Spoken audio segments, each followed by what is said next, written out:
Ассалаумағалейкум, құрметті подкастер қауым. Бүгінгі біздің тақырыбымыз осы ұлттық құндылықтарды балалардың бойына бүгінде қалай таратып жатырмыз, қалай жеткізіп жатырмыз, насихаттап жатырмыз. Осы тұрғысында болмақ. Бүгін біздің студиямызға мәдениет саласының қызметкері, ақын, журналист, жазушылар одағы мүшесі Қуат Адис мырза келіп отыр. Қош келдіңіз. Қуат мырза, бүгінгі біздің көтерілетін тақырыпты айттық қой жаңағы. Біздің ұлттық құндылығымыз, руханиятымызды, болмысымызды осы жастардың бойына сіңіру.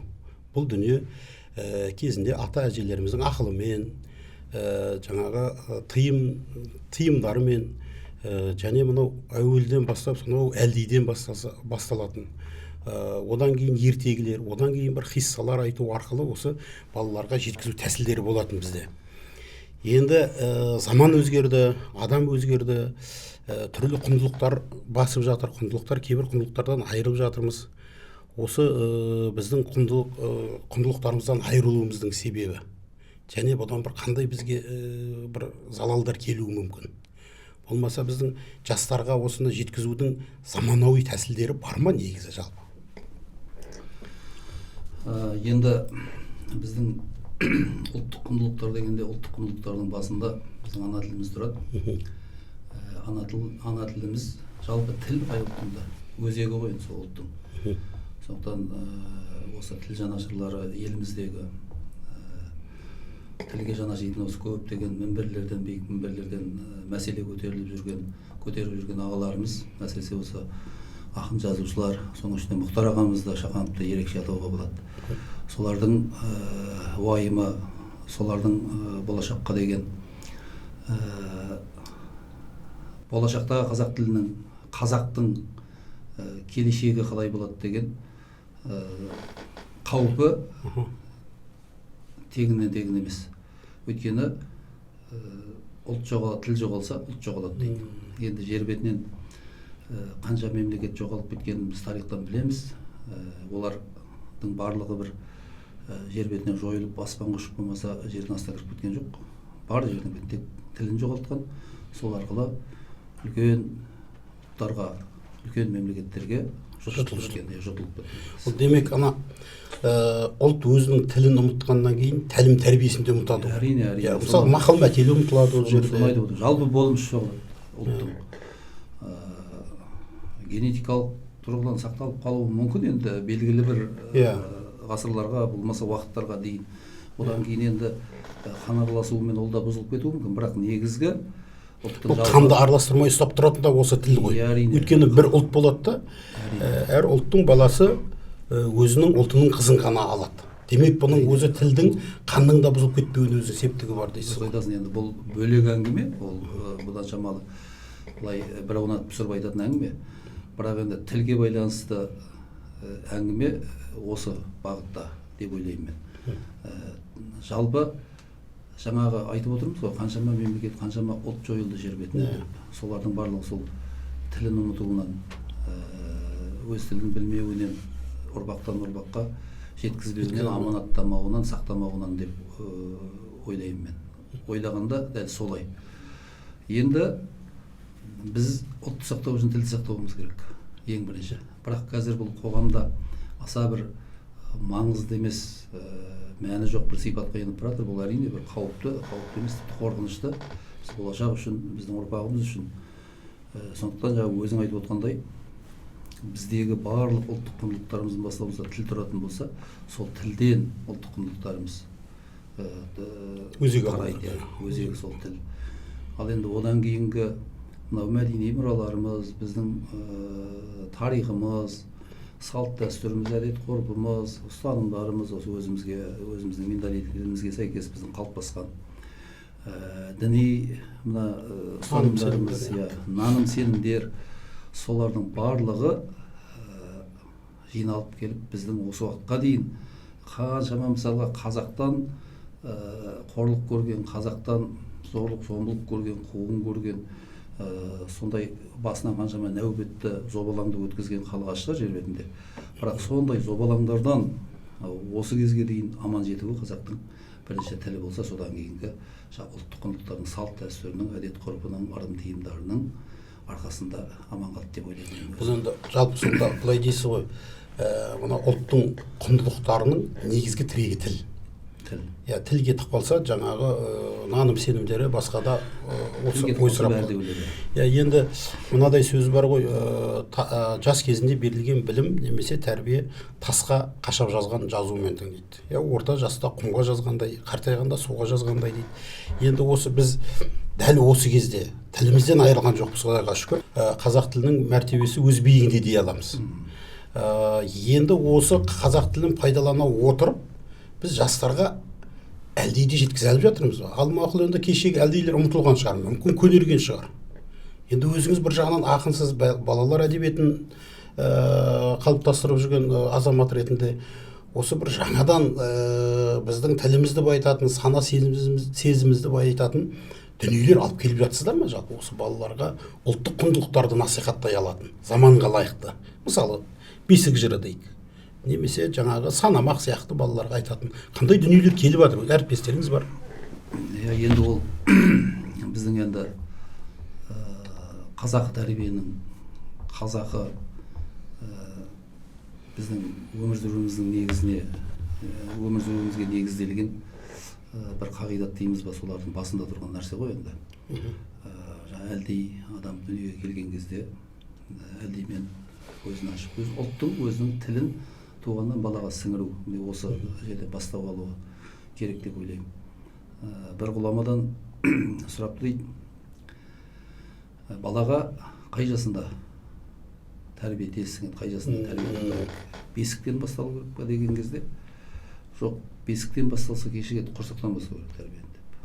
Сонда біздің ананы ішінен бала біткеннен бастап, яғни біздің бұрынғы әжелеріміз, бұрынғы қазақтың ақжалпы аналары келіндерінің қолдарындағы құрсағына, денесіне бала біткеннен бастап оның келінін ғана емес, енді баласын да тәрбиелеуге ден қойған ғой.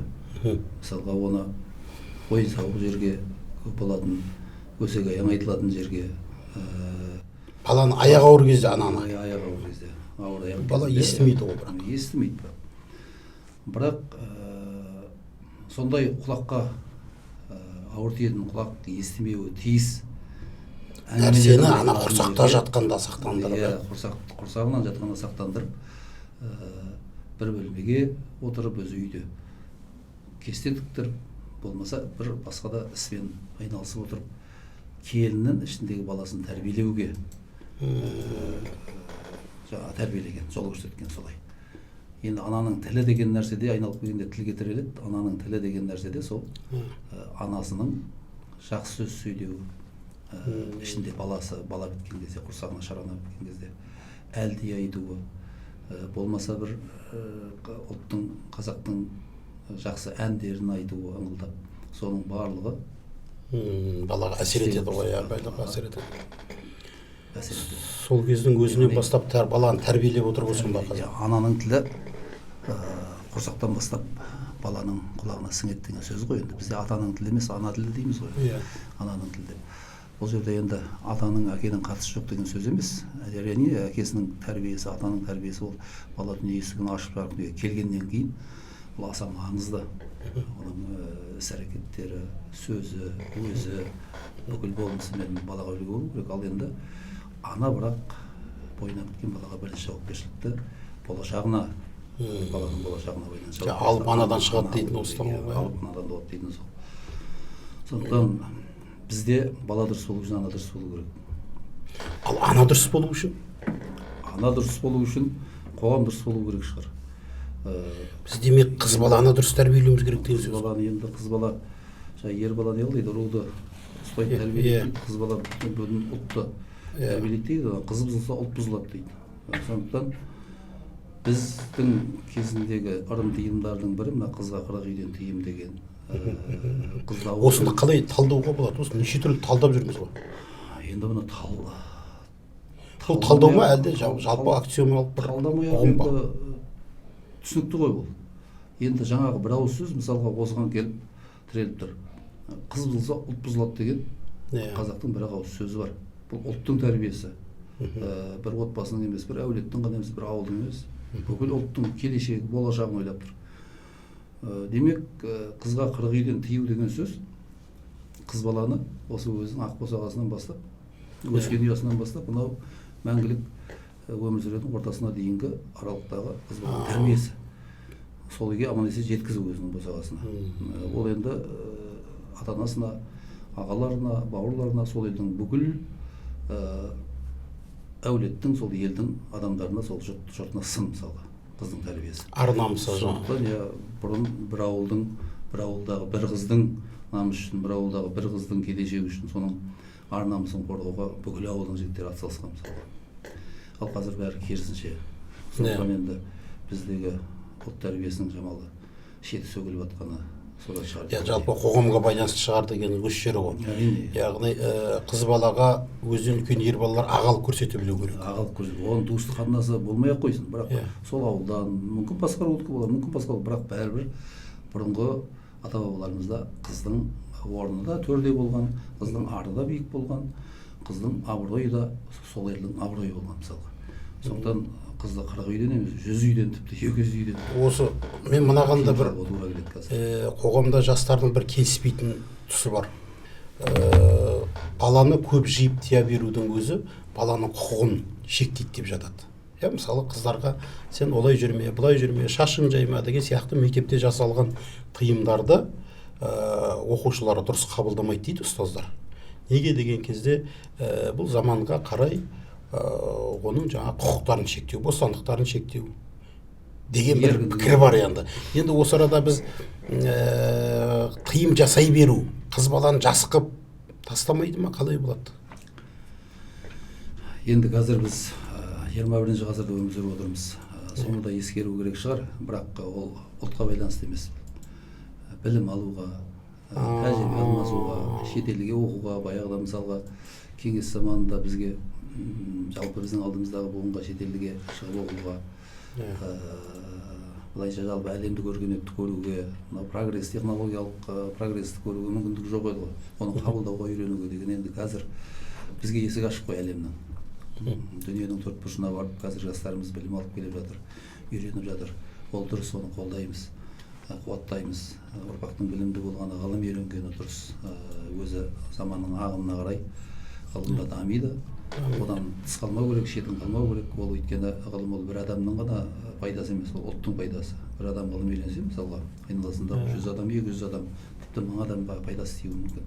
Ал енді 10 адам, 100 адам, 100 жас біздің шетелде оқып ғылым үйреніп келсе, ол бір ұлтқа пайдасы тиеді, алдыға қарай ілгерілеуіне. Сондықтан біз жақсысын қабылдап, біздің ұстанымымызға, біздің ұлттық санамызға қайшы келетін, біздің түсінігімізге томпақтау нәрседен сақтануымыз керек. Өйткені қазір мынау ақпараттың ағыны ғой, қазір технологиялық кішкентай балаға дейін мысалға дүниеде не болып жатқанын біліп отыр, қолындағы кішкентай жаңа смартфондар арқылы. Ал енді соның ішінде қажетсіздері көп қой. Қажеттісінен оларға тыйым жасалу керек дейсіз ғой. Оларға тыйым жасалу керек. Сосын жаңағы тіпті ұят нәрселер, отбасына, әулет үшін ұят нәрселер. Жаңа мына бір арасында айтып қалдық, гендер пати деген нәрсе бар қазір. Мысалға бойына бала біткен, басқа үйге ұзатылғаннан кейін қыз баласы өзінің әке-шешесінен, бауырларынан, әулетінен бөлінгеннен кейін іргесі бөлініп басқа үйге жат жұртқа барады, сол үйге кіріскеннен кейін оның бойына бала біткен кезде ол тіпті әкесінің үйіне баруға ұялған. Иә, босанғаннан кейін де 1 жылдан кейін барып, 2 жылдан кейін барып төркіндеп барған баласын, немересін, жиендерін көрсетуге. Ал енді қазір жастар бойына бала біткен бойдан той жасап, екеуі той жасаған, былай тұрсын, жаңағы жарыса шуылдап, соны дәлелдейтін жаңағы нелерін көрсетіп бір-біріне алақайлап, ата-енесінің шайдың үстінде, тіпті дастарханның басында соны айтып жеткізіп, сондай дәрежеге жетті. Бұл заманауиға келмейді. Бұл келмейді, мен бұны қабылдай алмаймын өз басым. Жалпы бұлай менің өзімнің жеке пікірім бұл. Ұлтты құртуға септігі бар ма? Әрине бар. Септігі құртуға бар. Ұлт ұстап тұрған не? Ұлт ұстап тұрған ұяты. Әр ұлт ұстайтын өзінің ұяты. Өзіне лайық, өзіне лайық ұяты бар. Ұят деген негізі бірақ түсінік қой ол. Бірақ ұлттың ұяты бөлек. Жеке адамның басындағы ұят бөлек, ұлттың ұяты бөлек. Сондықтан ұлттың ұяты кетсе, қазаннан жаңағы қақпақ кетсе иттен жаңағы не кетеді дегенде. нәрсе. Ал енді мен дәл жаңағы нәрсені оны қабылдай алмадым да, қабылдамаймын да, оның қажеті де жоқ бізге. Түсінікті. Демек, біздің салт дәстүріміз бір төбе болса, ұлттың ұяты екінші бір негізіміз деп айтуға болады. Енді мынаны айтайықшы. Салт дәстүріміз бар, ырым тыйымыз бар. Осыны біздің қоғамда әрбір шаңырақта, әрбір ата ене, әрбір әке, әрбір бала-шаға толық ұстанып жүр деп айта алмаймыз. Осы ырым тыйымдарымыздың ішіне жаңадан кірген жаңағы түсініктер бар ғой. Осылар ұлттық құндылықты құртады ма, әлде дамытады ма? Мысалы, жаңағы осы жаңа сіздің айтқан мәселеңізге сабақтастырып жатқаным ғой. Тойдың үстінде қазір асабаларда қызық қыламын деп, жаңа шыжық қылып, артық қыламын деп, тыртық қылып жатқан жағдайлар бар. Күлдірім деп бүлдіріп, мысалы, анау атасы мен енесіне торта сату деген дүниелер, тіпті ең ақырғысы біздің етімізге сіңіп кеткен жаңағы жас жұбайлар келген кезде төрге отырғызып қою. Осында бір ерсі көріп жатқан жағдайлар бар. Неге ол есіктің аузында тұрып, әкесі мен шешесі төрде отырмайды деген мәселелер көтеріліп жатыр. Осы арада бір өзіңіздің бір шығармашылық тұрғысынан, бір жеке қиял тұрғысынан осы тойдағы көріністерге, сипаттарға басқаша бір әттеңайлар, бір ойларыңыз бар ма? Неге осындай болмасқа деген секілді? Енді ол жалғыз менің ғана ойымда жүрген нәрсе емес, менің ғана қынжылатын нәрсе емес, оның айналамызда ұлтқа жаны ашитын ұлттың жанашырлары тіпті осы күнделікті өзімізде әлеуметтік желіден айтылып та жазылып та жатыр. Шынымен олар жаны ашып шырылдап жатыр. Ағаларымыз болсын, кейінгі жастардың ішінде де бар. Ұлттың осы болашағын алаңдайтын, әсіресе осы ұлттық құндылықтарымыздың жойылуынан қорқатын, қауіптенетін жас ұрпақтар бар, аға буын бар. Мен оларды толық қолдаймын. Енді бұл жерде той мәселесін әлеуметтік желіде де көтеріліп жатыр ғой, біз де жазып жүрміз ара-тұра. Бірақ бұл жерде той мәселесін жеке тақырып жеке адамдардың өзінің мәселесі ретінде қарастырады. Ол өзі біледі ғой, тойды қалай, ол өзінің қуанышы дейді. Бірақ бұл жерде қоғам сол жеке адамдардан, ұлт сол жеке адамдардан құралатынын білу керек та. Сипатталып кету. Ол өйткені басқа жақта өмір сүріп жатқан жоқ қой. Басқа мемлекетте өмір сүріп жатқан қазақ емес, ол менің қазақтың атына кір келтірмеймін ғой, мен мына жақта жүрмін ғой дейтін. Бірақ ол жақта олай жасамайды қайта. Шетелде тұратын, мысалы, Қытайдың қазақтары, басқа жерде Өзбекстанның қазақтары, басқа да Иран, сол жақта тұратын қазақтар, олар кәдімгі салт дәстүрін сақтаған, біз енді көріп жүрміз оны. Біз әлеуметтік желіден де басқа да арнайы көреміз. Олар сақтаған, бізге қарағанда әлде қайда олар өзінің атауы. Қытайдан келген азаматтардан біраз нәрсе үйрендік қой. Әрине, беретіні көп олардың. Мен қолдаймын.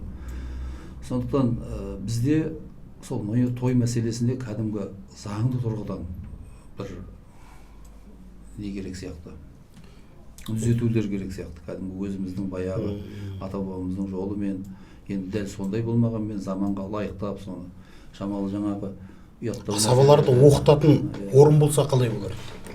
Оған қалай? Енді осы Болатбек Оразбаев деген менің бір жақсы көретін бір айтыскер ақын жігіт бар, Алматы жақтың жігіті, Алматы облысының. Өте талантты ақын. Енді танисыздар бәріңіз де. Кейінгі кезде сол сахнадан айтыстардан көрінбей кетті. Білмеймін себебін деген. Жас бала сол бір асаба болады тойда. Соңында ара-тұра нелерін қарап отырамын.